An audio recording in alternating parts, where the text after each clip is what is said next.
Les enseignants de la province éducationnelle Maïndombe 1, dont ceux de la ville et du territoire d'Inongo, bénéficiaient des salaires à la banque Afilène, étaient ce lundi 13 octobre 2025 dans le riz de la ville d'Inongo pour une marche pacifique protestant ainsi les traitements qu'ils subissent de la part des agents payeurs de cette banque. Cette marche est partie de l'avenue du Congo en passant par les avenues boulevard Ngobila, Mission, Mobutu pour chuter devant le bâtiment administratif de l'Assemblée provinciale de Maïndombe, lieu duquel un mémorandum a été lu et remis aux représentants de la première institution politique provinciale de Maïndombe.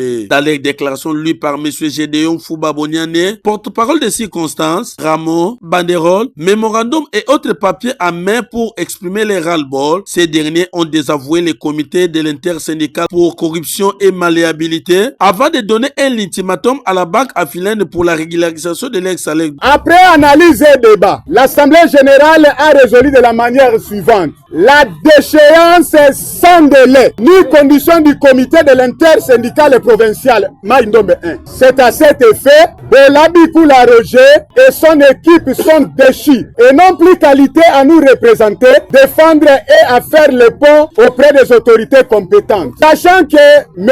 Bolabi Koula Roger nous a conduit en grève pour le retard du paiement de nos salaires par la banque Afrilène lors d'une assemblée générale tenue à la paroisse de CBFC. Chose étonnante, ce dernier s'est permis de passer par les médias pour la levée des mesures de grève sans lettre ni convocation d'une autre assemblée générale. Ainsi, nous, enseignants du territoire d'Inongo en général et ceux de la ville d'Inongo en particulier, avons décidé de maintenir la grève. Vu cette irrégularité de la paye dont un mois équivaut à 60 jours, si la banque Afriland n'appure pas le retard du mois de septembre, dépassé le 20 octobre 2025, elle sera dans l'obligation de nous payer 2 mois, septembre et octobre. Faute de quoi, la grève sera continuelle. Notre droit n'est pas négociable. Il s'est déplacé que cette manifestation pacifique ayant paralysé toutes les activités scolaires où les enfants ont été renvoyés à la maison n'a connu aucune embuscade.